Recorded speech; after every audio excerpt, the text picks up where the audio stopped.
Saya ingin langsung menyapa Burhanuddin Muhtadi, teman saya yang juga Direktur Eksekutif Indikator Politik Indonesia. Selamat malam, Mas Burhan. Malam, Nana.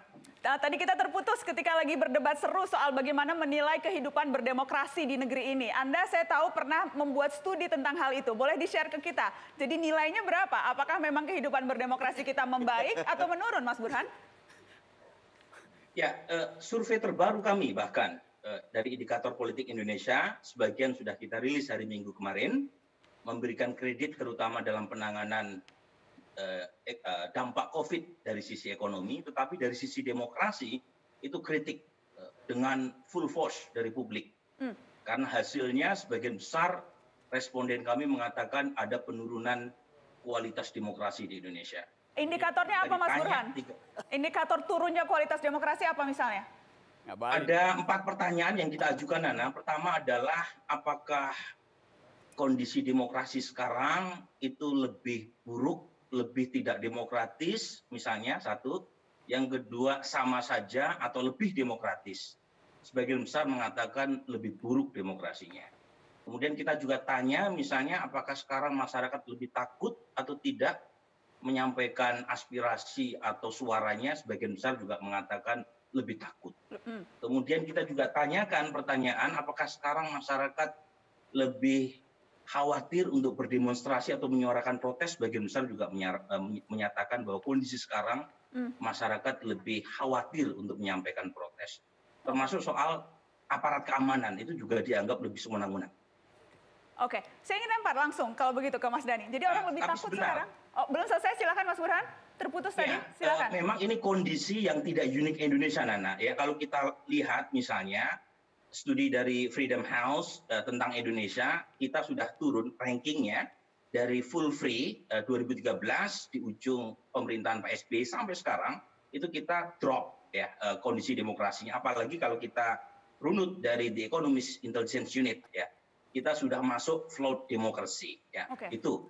Dan kondisi ini terjadi di mana-mana. Jadi bahkan negara yang sudah established demokrasinya seperti Amerika pun itu rankingnya drop. Jadi yang saya katakan adalah ada satu fenomena di mana para pemimpin itu lebih suka pakai palu. Ya, jadi kan ada istilah menarik itu, Nana. If all you have is hammer, everything look like nail. So kalau kita hanya punya palu, apapun terlihat seperti paku. Oke. Bagaimana, Mas Dhani? Jadi masyarakat sekarang jauh lebih takut, jauh lebih hati-hati. Jadi bangsa Indonesia ini harusnya sudah menjadi bangsa yang matang ya, sudah mature. Bangsa yang mature itu adalah bangsa yang memiliki demokrasi yang terstruktur. Demokrasi yang terstruktur itu ada demokrasi yang menghormati undang-undang dan koridor hukum.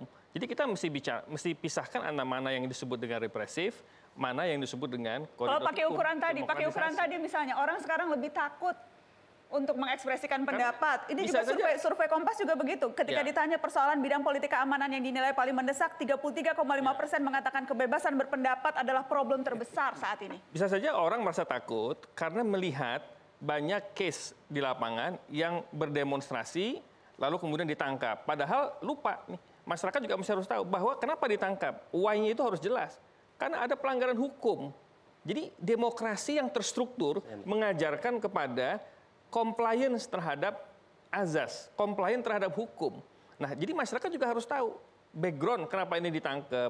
Bukan pemerintah represif, tapi ada permasalahan hukum yang harus diatasi. Dan bagaimana, Bang Mardhani? Harus transparan. Saya ambil kasus kecil ya.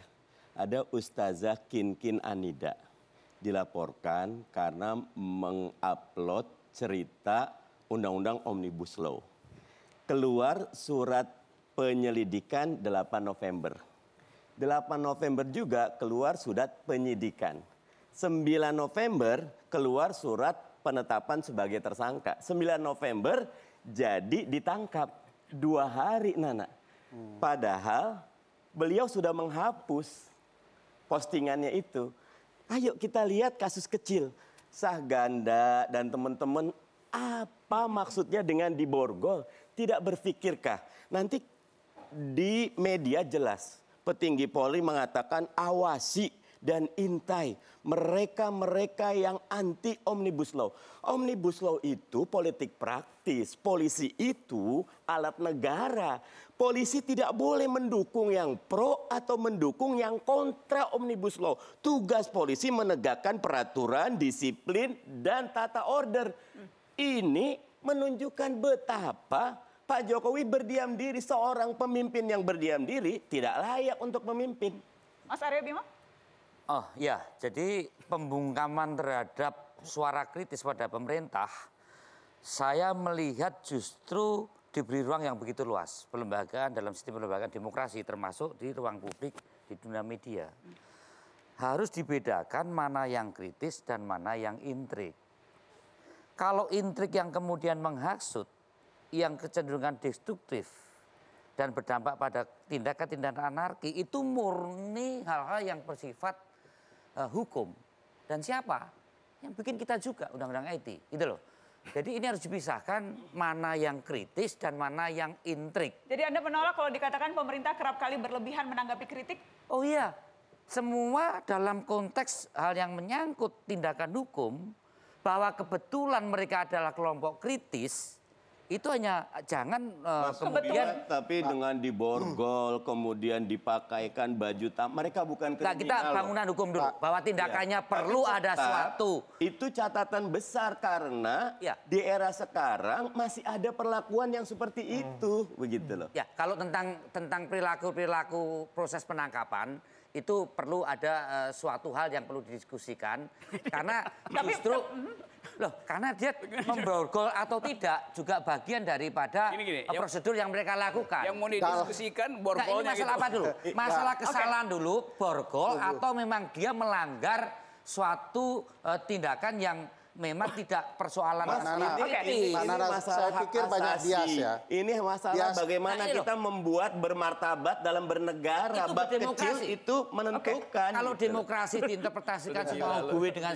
sebebas-bebasnya melakukan sesuatu yang berdampak pada undang-undang ITE itu undang-undang informasi dan transaksi ekonomi. Saya pikir banyak yang bias. Karetnya kebanyakan, mestinya nggak boleh pakai itu. Soal pengkritik harus diborgol. Tidak benar itu kalau kemudian para pengkritisi itu diborgol hanya demi kepentingan untuk mengatakan mereka pelaku hoax. Hoax itu bukan hoax itu bukan kejahatan besar. Koruptor saja tidak diperlakukan seperti itu. Lalu kenapa mereka kemudian diperlakukan? Kenapa menurut Anda? Ya karena yang ditakuti rezim adalah para penyampai suara-suara kebenaran. Tadi kan dikatakan bahwa ini fitnah, ini hoax dan segala macam. Takut dengan itu, saya pikir tidak benar negara takut dengan itu. Kalau negara punya kebenaran sendiri, sampaikan oleh istana. Sejauh ini yang dituduh itu adalah pembubaran mahasiswa, aksi karena mereka melempari. Siapa yang melakukan pelemparan? Mahasiswa atau yang lain? Tidak tersampaikan oleh negara. Penolakan Omnibus Law menurut Anda, apakah dengan cara kemarin itu sudah benar? Enggak. Bakar-bakarnya itu benar? Bukan saya mau mengatakan lempar itu. Benar nggak? Penolakan dengan cara yang Anda lihat dari berbagai kasus ini. Benar. Kalau pemerintahan. Tanya Rocky itu, benar nggak Rocky? Benar. Anda benar membakar semua ini benar? Benar. Bukan. Saya jawab dulu. Tunggu. Tanya cuma pembakaran. Kenapa you nggak bilang benar nggak demonstrasi damai? Kenapa you tanya soal pembakaran? Enggak, ini loh, kan akibat kena Saya jawab dulu pertanyaannya Pak. Apa yang mana? Jadi. Saya jawab dulu pertanyaannya. Apakah benar-benar kalau pemerintah Anda tutup kuping, tutup mata, tutup bicara? Dan tutup kita akal. harus sampaikan apa yang benar kepada pemerintah Anda. Sampaikan itu aja. azas demokrasi. Namanya Apa yang terjadi itu, saya mau katakan begini. Kritik tiap hari itu di Mensos. Saya mau mengatakan begini ya. Ada penangkapan buat Saya Rocky. mau mengatakan begini. Kalau ada asi-asi yang merusuh, itu kesalahan pemerintahan Anda. Kenapa tidak bisa terdeteksi dari awal? Oke, sebentar. Padahal Bang Rocky, sebenarnya itu adalah langkah-langkah demokrasi. Sebentar. Mbak Irma masih di ujung. Orang kritis Mbak Irma melakukan masih mendengarkan? yang destruktif dan anarki. Baik, saya ingin lempar ke Mbak Irma Suryani. Mbak Irma silakan, Mbak. Mau didiamkan demokrasi macam apa yang mau kau bentuk? Mbak Irma silakan. Siapa pelakunya? Kita dengarkan Mbak Irma. Mardani, Ini demokrasi urakan yang mau kau pakai. saya menghormati apa yang Anda sampaikan sebagai oposisi. Tapi menurut saya, oposisi juga harus konstruktif.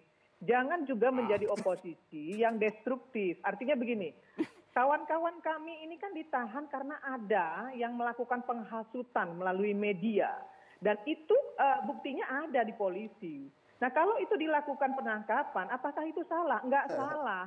Demokrasi kita hari ini sudah kebablasan. Saya sekali lagi bilang bahwa orang-orang yang seperti Ferry tadi bicara seperti seenaknya seperti itu terhadap pemerintah sampai bilang itu pemerintahan Anda. Emangnya Anda bukan warga negara Republik Indonesia?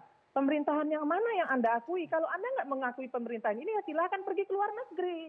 Nggak boleh juga bicara begitu, tidak bijak. Oke. Sebagai politisi harusnya ketika ada yang baik maka sampaikan dengan baik. Tapi ketika ada yang memang harus dilakukan kritisi, lakukan kritisi. Saya sendiri juga selalu, saya dukung Nana loh. Saya selalu bilang sama Nana lakukan apa yang menjadi kontrol sistem efektif Nana. Karena saya pasti akan dukung.